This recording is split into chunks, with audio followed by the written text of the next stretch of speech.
Dalawang pulis na nagpakalat ng video sa crime scene ng pagkamatay ni Ronaldo Valdez, sinibak na sa pwesto.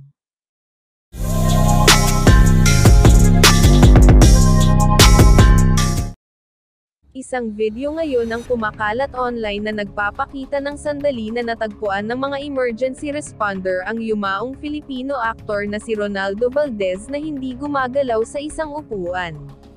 Ang clip ay lumalabag sa privacy at dignidad man lang sana ng aktor ay ikinagalit ng maraming netizens. Ang veteranong Filipino aktor na si Ronaldo Valdez ay pumanaw noong Linggo, December 17, 2023 sa edad na 76. Habang ang mga inisyal na ulat kaugnay sa kanyang pagkamatay ay hindi pa nabubunyag ang sanhi, ang driver ni Ronaldo na si Angelito Oclaret, ay ang siyang nakatuklas sa aktor na unresponsive sa kanyang silid noong Linggo. Habang tumitindi ang espekulasyon sa mga pangyayari sa biglaang pagpanaw ng aktor, iniulat ng Philstar Global na binanggit sa The Quezon City Police District, na namatay umano ang aktor dahil sa isang tama ng baril. Ibinunyag din ng mga awtoridad na natagpuan ang yumaong aktor sa isang upuan na may hawak na baril.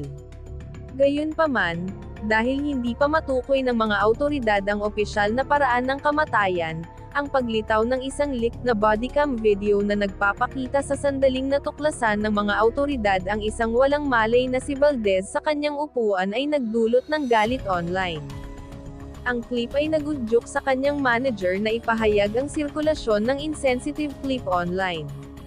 Sa isang post sa X, dating Twitter, sinabi ng manager ng aktor, "Stop watching the Ronaldo Valdez video. Report those sharing it, kahit may trigger a warning. Give him dignity and give his grieving family some respect. Magpakatao naman kayo." Ang nag-leak na bodycam footage ng pagkakatuklas ng bangkay ng yumaong aktor na si Ronaldo Valdez sa kanyang tahanan ay nagbunsod ng outrage online tungkol sa mga paglabag sa privacy.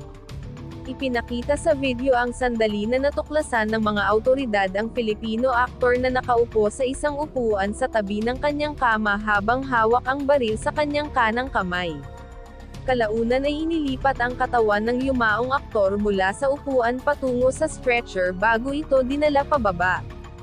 Habang hindi pa nagkokomento ang mga awtoridad sa pinagmulan ng nasabing video, maraming social media user ang nagkomento at binatikos ang mga taong nagpapakalat ng clip dahil nilalabag nito ang privacy at dignidad ng namatay at ang kanyang nagdadalamhating pamilya.